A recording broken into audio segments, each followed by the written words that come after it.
शुरू अल्लाह के नाम से जो बड़ा मेहरबान और निहायत रहीम फरमाने वाला है। मेहमान का रज़क। एक सच्चा वाक़या बयान किया जाता है कि किसी गांव में एक साहिब का अपनी बीवी से झगड़ा हो गया। अभी झगड़ा ख़त्म नहीं हुआ था कि उसी असना में इनके घर मेहमान आ गया। खावनद ने इसे अपनी बैठक में बिठा दिया और बीवी से कहा कि फलां रिश्तेदार मेहमान आया है, इसके लिए खाना बना लो। वो गुस्से में थी, कहने लगी, ना तुम्हारे लिए खाना है ना तुम्हारे मेहमान के लिए। वो बड़ा परेशान हुआ कि लड़ाई तो हमारी अपनी है, अगर रिश्तेदार को इस बात का पता चल गया तो खुआ मुखुआ खानदान में बात होगी और खारी अलग से होगी। लिहाजा खामोशी से आकर मेहमान के पास चुपचाप बैठ गया। इतने में इसे ख्याल आ गया कि चलो बीवी अगर रोटी नहीं पकाती तो सामने वाले हमारे हमसाए बहुत ही अच्छे लोग हैं, मैं इन्हें एक मेहमान का खाना पकाने के लिए कह देता हूँ। चुनाचे वो इनके पास गया और कहने लगा कि बीवी की तबीयत आज कुछ खराब है, लिहाजा आप हमारे मेहमान के लिए खाने का इंतजाम कर दें। इन्होंने कहा ठीक है। वो मुतमईन होकर मेहमान के पास आकर बैठ गया कि मेहमान को कम से कम खाना तो मिल जाएगा, जिससे मेरी इज्जत भी बच जाएगी।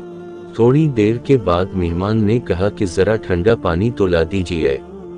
वो उठा के घड़े का ठंडा पानी लाता हूँ। अंदर गया तो देखा कि बीवी तो ज़ारों कतार रो रही है।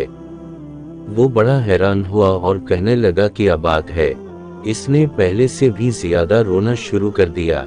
कहने लगी, बस मुझे मुआफ कर दें। इसके खावनद ने कहा कि बताओ तो सही, आखिर तुम्हारे रोने की वजह क्या है, तुम ऐसे क्यों रो रही हो। बीवी ने कहा कि पहले मुझे मुआफ कर दें, फिर मैं आपको अपनी बात सुनाऊंगी। खैर, इसने कह दिया कि जो लड़ाई झगड़ा हुआ है मैंने वो दिल से निकाल दिया है और तुम्हें मुआफ कर दिया है। फिर वो कहने लगी कि जब आपने आकर मेहमान के बारे में बताया और मैंने कह दिया कि ना तुम्हारे लिए कुछ पकेगा और ना ही तुम्हारे मेहमान के लिए कुछ पकेगा, तो आप चले गए। मगर मैंने दिल में सोचा कि लड़ाई तो मेरी और आपकी है और ये मेहमान रिश्तेदार है, हमें इसके सामने अपने झगड़े की पोल नहीं खोलना चाहिए। चुनाचे मैं उठी के खाना बनाती हूँ।